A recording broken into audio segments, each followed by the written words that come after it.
தளபதி சொந்தங்கள் எல்லாருக்கும் வணக்கம்.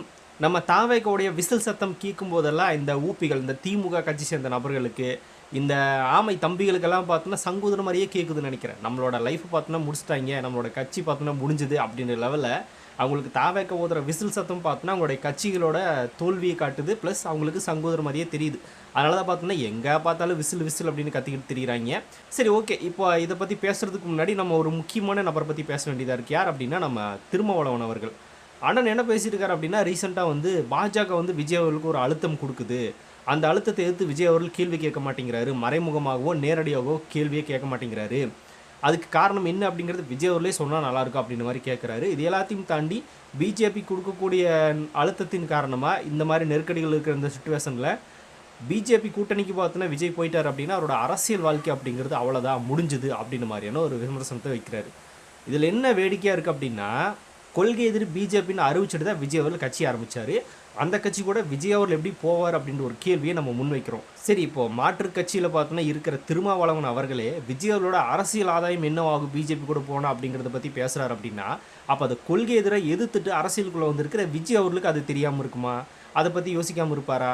இந்த மாதிரி எல்லாமே விஜய் அவர்கள் யோசிச்சுட்டு தான் பார்த்தோன்னா அவர் க்ளீனாக ஜனநாயகன் படத்தில் கூட சொல்லியிருப்பார், திரும்பி போகிற ஐடியாவே இல்லை, பயமுறுத்துறது, இந்த மாதிரி பயாஸ்கோப்லாம் காட்டுறதெல்லாம் வேணாம் அப்படின்ற மாதிரி ஸ்டேஜ்லையும் பேசுவார்.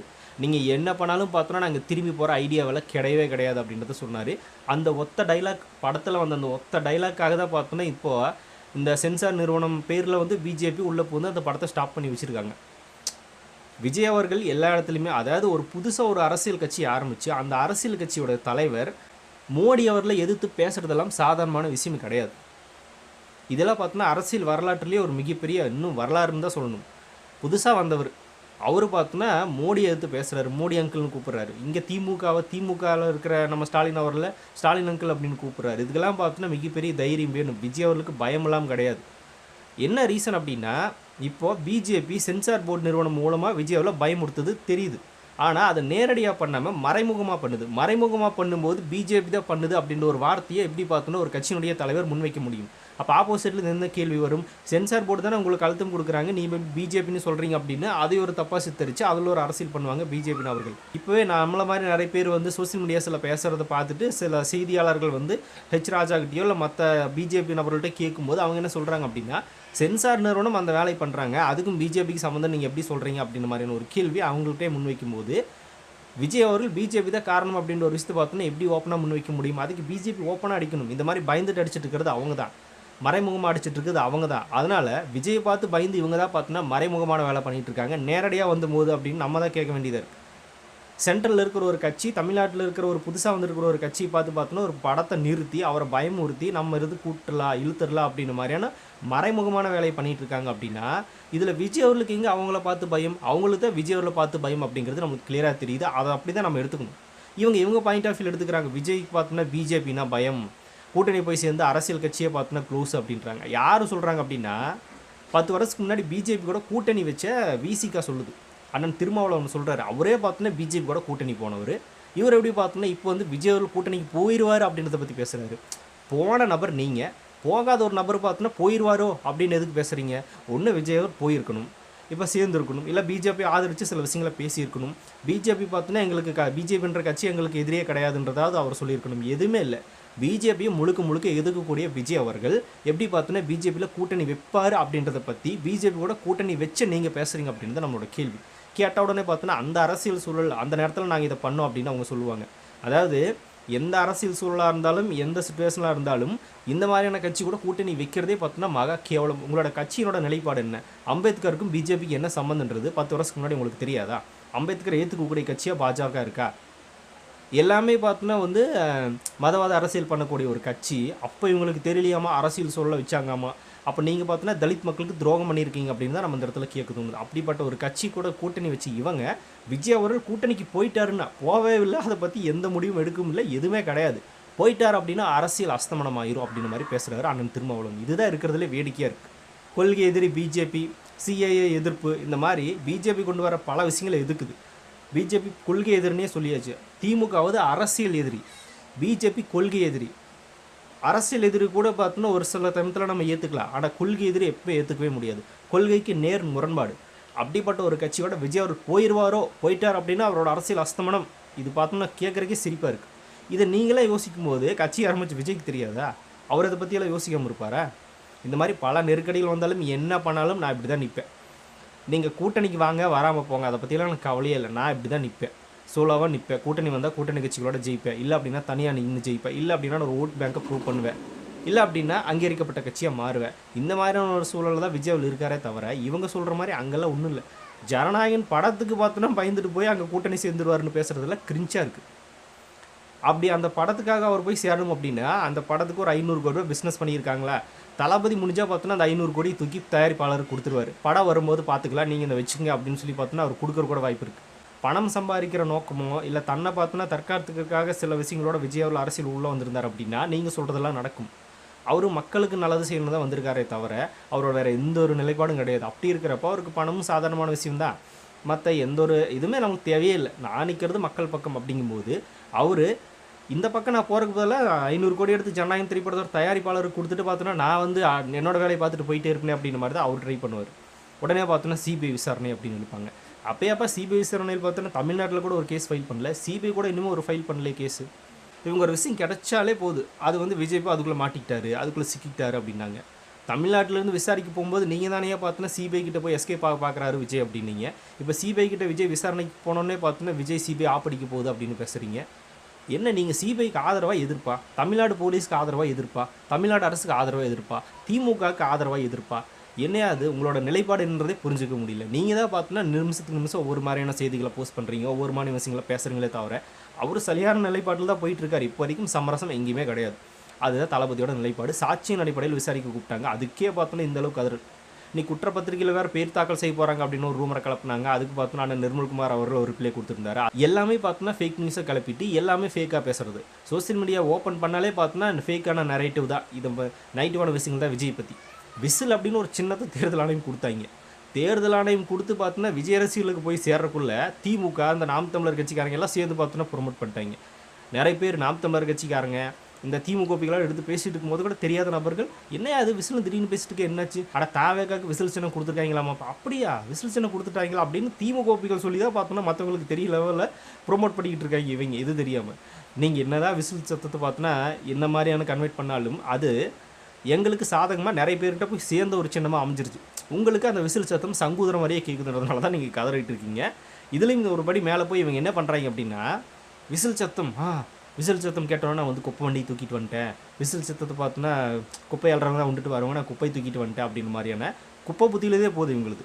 அதாவது விசில் அப்படிங்கிறது பார்த்தோன்னா எல்லா மனிதர்களும் சந்தோஷத்தில் பார்த்தோன்னா உற்சாகத்தில் கொண்டாடும் போது விசில் அடித்து செலிப்ரேட் பண்ணுவாங்க. எந்த ஃபங்க்ஷனாக இருந்தாலும் விசில் அடித்து செலிப்ரேட் பண்ணுறது நம்மளுடைய பழக்கம், நம்மளோட சந்தோஷம், உற்சாகம், அதை பண்ணுவோம்.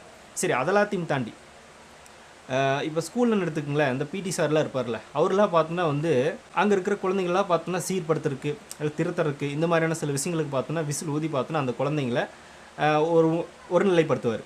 அதுக்கப்புறமா ஸ்போர்ட்ஸ்லலாம் பார்த்தோன்னா இந்த விசில் ஊதி தான் வந்து எல்லாமே ஸ்போர்ட்ஸ்னு எடுத்துக்கிட்டால் எல்லாமே பார்த்தோன்னா அந்த விசில் ஊதி தான் அதை ஸ்டார்ட் பண்ணுவாங்க. இது மாதிரி விசில் பார்த்தோன்னா பல விஷயங்களுக்கு நல்ல விஷயமாக பயன்பட்டுட்டு தான் இருக்குது இப்போ வரைக்கும்.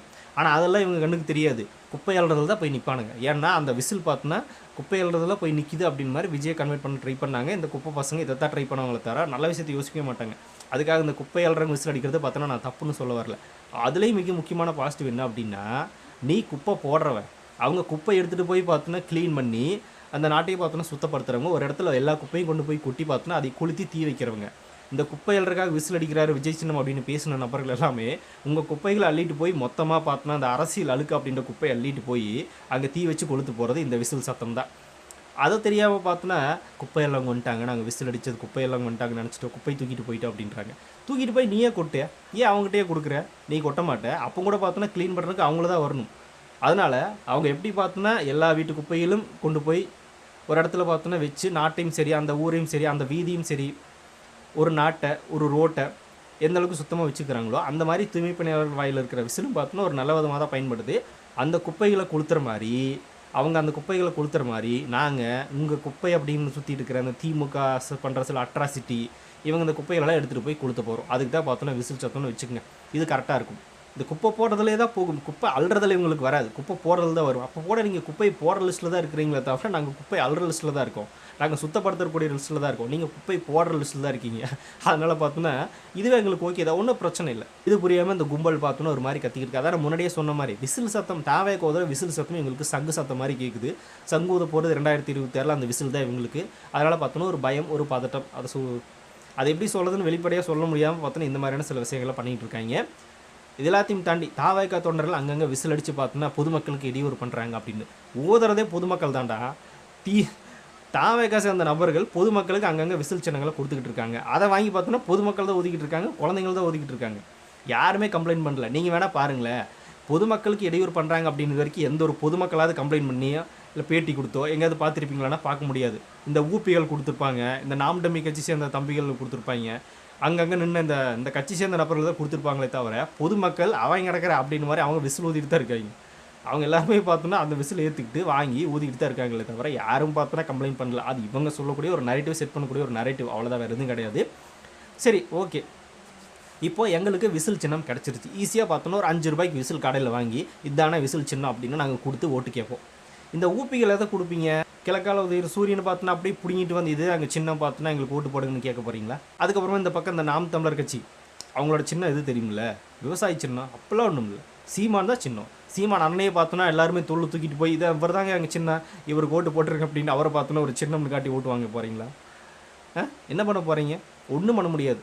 ஆனால் நம்மளுடைய சின்னம் பார்த்தோன்னா எங்கே வேணால் கிடைக்கும். கையில் தூக்கிட்டு போகலாம், பாக்கெட்டில் போட்டு போகலாம், எங்கே வேணால் கழுத்தில் மாட்டிட்டு போகலாம். எல்லாமே மாட்டிட்டு போய் இதாங்க எங்கள் சின்னன்னு ஈஸியாக காட்டி மக்கள்கிட்ட ஓட்டு வாங்க முடியும். இவங்களோட சின்னத்தெல்லாம் அப்படி வாங்க முடியாது. உதயசூரியன் ரொம்ப வருஷமாக இருக்குப்பா அப்படிம்பாங்க. அப்படிப்பட்ட உதயசூரியனே பார்த்தோன்னா இப்போ வரைக்கும் டிஷர்ட்டில் போட்டுக்கிட்டு பின்னாடி போட்டுக்கிட்டு இன்னும் சொல்ல போனால் அந்த கையிலலாம் பார்த்தோன்னா அந்த டிசைனில் வச்சுக்கிட்டு அப்படிதான் ஓட்டு கேட்குறாங்க தவிர நாங்கள் திமுக காரங்க தான் எங்களுக்கு ஓட்டு போடுங்க அப்படின்னு யாருமே கேட்குறது. அங்கேயும் பார்த்தோன்னா சின்னத்தை தூக்கிட்டு போய் தான் ஓட்டு கேட்குறாங்க. அந்த லெவலில் தான் இருக்குது. அந்தளவுக்கு சின்ன ஒரு இம்பார்ட்டன்ட். அப்படிங்கும்போது இந்த மாதிரி விசில் கொடுத்து ப்ரொமோட் பண்ணலாம், மக்களுக்கு கொண்டு போய் சேர்க்கறக்காக இந்த மாதிரி ப்ரொமோட் பண்ணலாம். அதெல்லாம் ஒன்றும் தப்பு கிடையாது. யாருக்கும் பப்ளிக் நியூசன்ஸ் எல்லாம் யாருமே பண்ணல. அங்கே அடிக்கக்கூடியவங்களே பொதுமக்கள் தான் பார்த்தோன்னா அந்த விசில் வாங்கி அடித்தாங்க, ஊதிட்டு போயிட்டு இருந்தாங்க. இது நடந்துச்சு. இதுக்கெல்லாம் பொங்குற இந்த ஊப்பிகள் திமுக ஆட்சியில் நடந்துட்டு இருக்கிற பல கேவலமான விஷயங்களுக்கு பார்த்தோன்னா ஏன் பொங்க மாட்டுறாங்க? அதெல்லாம் பப்ளிக் நியூசன்ஸ் இல்லையா? ஸ்டாலின் வர்றாரு அப்படின்னா பார்த்தோன்னா பல இடத்துல வந்து ரோடை பிளாக் பண்ணி வச்சிடுறாங்க. நிறைய இடங்களை பார்த்தோன்னா கொடிகளை நட்டு வச்சிடுறாங்க. கொடிகள் சாஞ்சு விழுது, பேனர்கள் கீழே விழுந்து எத்தனை பேர் விபத்துக்குள்ளானாங்க. உதயநிதியோட பேனர் விழுந்து பார்த்தோன்னா சில பேர் விபத்துக்குள்ளானாங்க. கட்சி கொடியை பார்த்தோன்னா ரோட்டில் நட்டி வச்சுருந்தாங்க, அது கீழே விழும்போது நிறைய விபத்துகள் நடந்துச்சு. இதெல்லாம் பார்த்தோன்னா பப்ளிக் நியூசன்ஸ் தானே. முதல்ல கட்சி கொடியில் பார்த்தோன்னா ரோட்டில் கட்டதே பப்ளிக் நியூசன்ஸ் தானே. நீங்கள் அவர் வர்றாரு அப்படின்னா ரோடு பூரா கட்டிக்கிறது, ஆனால் தாவேக்கா வச்சாங்க அப்படின்னா அது தப்பு அப்படின்னு பேசுவாங்க. அதெல்லாம் பார்த்தோன்னா பப்ளிக் நியூசன்ஸில் வராதா என்ன? இதுவே பார்த்தோன்னா பப்ளிக் நியூசன் தான். சரி, ஓகே. ஒயின் ஷாப்பை திறந்து வச்சுருக்கீங்க, குடிச்சிட்டு பார்த்தோன்னா குடிகாரில் எல்லாமே ரோட்டில் பஸ் ஸ்டாண்டில் அங்கேயும் பார்த்தோன்னா நிறைய பேருக்கு கூட இடையூறு பண்ணிகிட்டு இருக்காங்க. அதுக்கு அவனை அரெஸ்ட் பண்ணுறதையோ அவனை கண்டிக்கிறதையும் தாண்டி அந்த மது விற்கிறதுனால தான் அவன் குடிச்சிட்டு பார்த்தோன்னா இங்கே பப்ளிக் நியூசன்ஸ் பண்ணுறா, இதை உடனே மூடுறீங்களா? அதுவும் பண்ண மாட்டாங்க. அதெல்லாம் பப்ளிக் நியூசன்ஸில் வராது. இவங்களுக்கு இந்த விசில் ஊதுறதுனால தான் பப்ளிக் நியூசன்ஸ் வந்துருச்சு. விசில் அப்படிங்கிறது எல்லா மனிதர்களோட உணர்வு சம்மந்தப்பட்டது, ஒரு நல்ல விஷயம் தான். அதை அந்த மாதிரி ஒரு சின்னத்தை தாவேக்காவுக்கு கிடச்சிருக்கிறது அப்படிங்கிறது மிகப்பெரிய ஒரு விஷயம். அதை இந்த நபர்களெல்லாம் குப்பையில் கொண்டு போய் சேர்க்குறாங்க. வர குப்பை போடுறோம் அப்படி தான் இருப்பா. நாங்கள் குப்பை எடுக்கிறவங்க, அந்த குப்பையை எடுத்து சுத்தம் பண்ணிவிட்டு உங்களுக்கு 2026 எப்படி க்ளீனாக இருக்குது அப்படின்றத காட்டுறோம். அவ்வளோதான் அந்த விசில் கொண்டான வேலை. அதாவது இதை விட பார்த்தோன்னா இன்னொரு முக்கியமான விஷயம் என்ன அப்படின்னா, செல்வ பெருந்தொகை சட்டசபையில் பேசிகிட்டு இருக்காரு. அதாவது விசில் அடிக்கிற ரசிகர்கள் கிடையாது, அந்த ரசிகர்களோட தலைவன் கிடையாது எங்கள் ஸ்டாலின் அப்படின்னு பேசுகிறாரு. சட்டசபை வரைக்கும் கொண்டு போய் பார்த்தோன்னா விசிலை ப்ரொமோட் பண்ணியிருக்கிறது நம்ம அண்ணன் செல்வ பெருந்தொகை. அவர்களுக்கும் பார்த்தோன்னா ஒரு தேங்க்ஸ் சொல்லிக்கலாம்.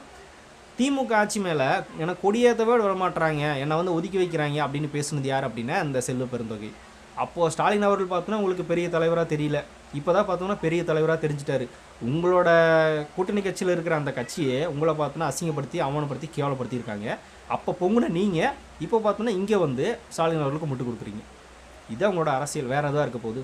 சரி, எனிவே எங்களோட சின்னத்தை கொண்டு சட்டசபையில் பேசுனதுக்காக ரொம்ப நன்றி அப்படின்னு தான் சொல்லிக்கிறது. அதுக்குள்ளே ஒரே நாளில் பரவிடுச்சு. சட்டசபை வரைக்கும் பார்த்தோன்னா தாவேக்கா விசில் சின்னம் பரவிடுச்சு. அதுதான் விஜயோட பிராண்டு. அந்த பிராண்ட் இப்போ எல்லாருக்கிட்டையும் போய் சேர்ந்துருச்சு. விசில் கூடிய வரையில் உங்களுக்கு ஓதப்படும் சங்கு அப்படிங்கிறதுலாம் மாற்றம் இல்லை. பொறுத்திருந்து பாருங்க அப்படின்னு சொல்லிட்டு இந்த வீடியோ முடிச்சுக்கிறேன். ஸோ நீங்கள் என்ன நினைக்கிறீங்க அப்படிங்கிறத கமெண்ட்டில் ஷேர் பண்ணி போங்க. அப்படி பிக் டாபிக் சேனல் யாராவது சப்ஸ்கிரைப் பண்ண மறக்காமல் சப்ஸ்கிரைப் பண்ணிக்கோங்க. நிறைய big topics, political news, trending news, cinema bits அப்படி நிறைய நம்ம சேனல் தொடர்ந்து வரப்போகுது.